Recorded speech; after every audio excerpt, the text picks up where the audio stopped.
Hai semua, Assalamualaikum. Hari ni Nadia nak kongsikan cara macam mana Nadia buat beef paratha wrap.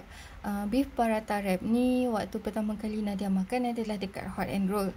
Dan sebabkan tak banyak tempat yang ada Hot and Roll, jadinya kadang-kadang tu Nadia terasa macam teringin sangat nak makan. Lepas tu waktu last Nadia makan tu, Nadia tengok lah dekat dalam dia. Sebab Nadia tengok kulit paratha dia kulit biasa, dekat dalam dia inti apa je, dan Nadia cuba untuk buat lebih kurang sama macam yang dijual dekat Hot and Roll. Jom kita tengok macam mana nak buat. Okey, untuk dapatkan beef paratha Hot and Roll, apa yang kita perlukan adalah roti paratha. Dan roti paratha ni tak kisah je nama apa pun, guna jelas sebab semua bagi Nadia sedap je. Okay, lepas tu bahan yang seterusnya kita akan pakai beef pepperoni. Dan ni Nadia beli dekat kedai Sri Ternak. Jadi kalau sesiapa yang tak jumpa beef pepperoni, boleh pakai chicken slice, boleh pakai ayam biasa, boleh pakai tak kisah apa-apa, inti yang menjadi kesukaan korang. Okay, seterusnya kita akan pakai cheese. Untuk ni Nadia pakai mozzarella sebab Nadia nak ada efek cheese tarik tu. Tapi kalau sesiapa tak jumpa mozzarella, boleh pakai cheese slice yang biasa. Okay, bahan seterusnya kita akan pakai mayonis. Mayonis ni sebab biasa kalau Nadia nak dia tahan lama, Nadia akan simpan dalam peti dan letak dalam ziplock. Sebab tu dia punya rupa macam ni. Dan seterusnya kalau sesiapa yang suka pedas macam Nadia, kita boleh tambah chili sprinkle sedikit dan juga serbuk lada putih. Tapi kalau sesiapa yang tak suka pedas, boleh skip dua-dua ni lah, makan macam biasa pun sedap juga. Okey, mula-mula kita akan sagat kita punya cheese. Nadia koyakkan sedikit dekat tepi dan Nadia biarkan plastik dia sebab senang untuk Nadia pegang Nadia punya cheese dan Nadia sagat. Dan Nadia tak nak pegang guna tangan biasa sebab nanti Nadia akan takut cheese kita akan cepat rosak. Dan kita akan sagat ikut keperluan lah. Untuk Nadia buat untuk 2 paratha wrap.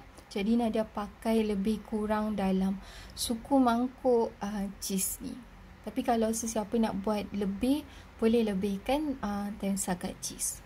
Dan bila lepas kita sagat, kita akan dapat cheese yang macam ni dan kita akan letak ke tepi dan sediakan bahan-bahan yang lain. Okey, untuk inti beef paratha wrap ni, tak kisahlah, wrap ni boleh letak apa-apa inti pun. Dan kalau sesiapa yang suka bawang, boleh potong bawang ni, potong dadu dan masukkan dekat dalam wrap korang. Tapi sebab Nadia kurang sikit suka bawang, jadi Nadia tak pakailah bawang. Dan kita akan pakai kuali lepeh untuk masak kita punya kulit paratha tu sebab lebih senang. Tapi kalau sesiapa tak ada kuali lepeh, boleh pakai kuali biasa. Kita akan oleskan sedikit minyak. Kalau tak ada berus ni, boleh pakai tisu dan oleskan sedikit dekat kuali. Kita tak nak terlalu banyak sebab nanti kita punya paratha tu nanti akan terlebih-lebih minyak lah. Dia serap minyak. Okay, awal-awal kita akan masak kita punya daging ni, beef pepperoni. Untuk daging ni dia sangat-sangat halus, jadi kita tak perlukan masa masak yang terlalu lama, cukup untuk beberapa saat sahaja. Dan lepas kita dah masak beberapa saat untuk bahagian bawah ni, kita akan terbalikkan beberapa saat dan tutup api. Alihkan daging ni ke pinggan dan letak ke tepi.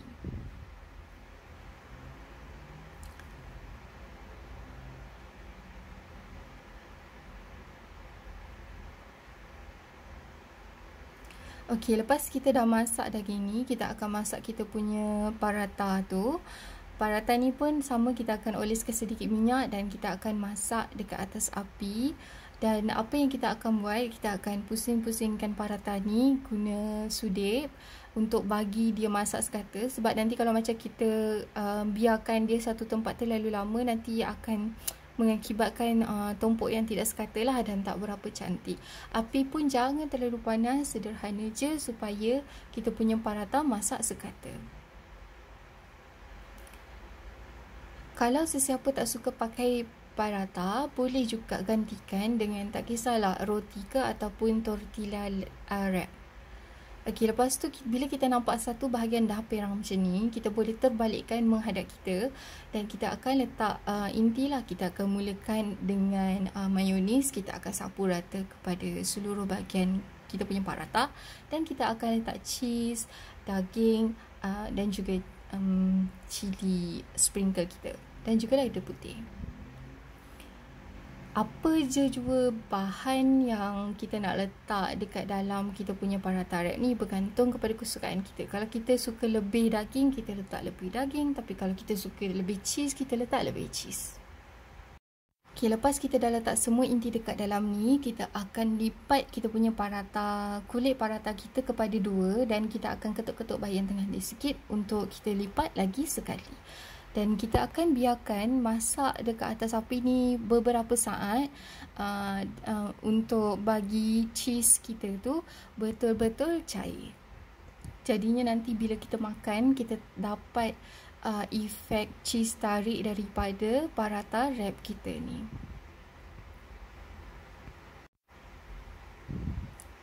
Okey, ni Nadia potong bahagian tengah sebab nak tunjuk dekat korang apa dia, rupa dia dekat bila dipotong lah. Tapi biasanya kalau Nadia nak makan, memang Nadia tak potong. Nadia makan macam tu je sebab saiz dia pun tak terlalu besar. Dan kalau sesiapa yang nak bawa bekal, bolehlah balut dengan paper ataupun tisu, boleh makan on the go macam tu. Nampak tak? Bila Nadia tarik, sebab cheese tu panas lagi, so dapat cheese tarik macam tu, sangat-sangat sedap. Tapi time ni Nadia rasa macam ada sesuatu yang kurang, sebab Nadia suka sos. Untuk paratha wrap yang seterusnya, Nadia akan buat cara yang sama, cuma apa yang Nadia akan tambah adalah Nadia akan tambah sedikit sos cili. So dia akan ada rasa manis-manis sos cili sikit. Okay, untuk sesiapa yang nak cuba resepi ni tapi macam takut-takut kan, sebab tak pernah rasa, boleh je pergi Hot and Roll, mana-mana Hot and Roll, dan order beef paratha wrap ataupun chicken paratha wrap. Dapatkan dulu rasa tu, macam mana dia, dan bolehlah buat resepi ni sebab Nadia rasa dia lebih kurang lah, tak jauh lari mana. Dan sangat-sangat berbaloi untuk cuba sebab kita boleh letak berapa banyak pun bahan yang kita suka. Okay, beef paratha wrap kita dah pun siap. Selamat mencuba. Kepada sesiapa yang suka tengok video Nadia ni tapi belum subscribe lagi, jangan lupa subscribe, like, komen dan share apa pendapat korang tentang resepi yang Nadia kongsikan. Dan Nadia nak minta maaf kalau sepanjang Nadia record video ni Nadia ada tersalah kata atau tersinggung sesiapa, dan semoga video masakan yang Nadia kongsikan ni bermanfaat untuk semua. Selamat mencuba.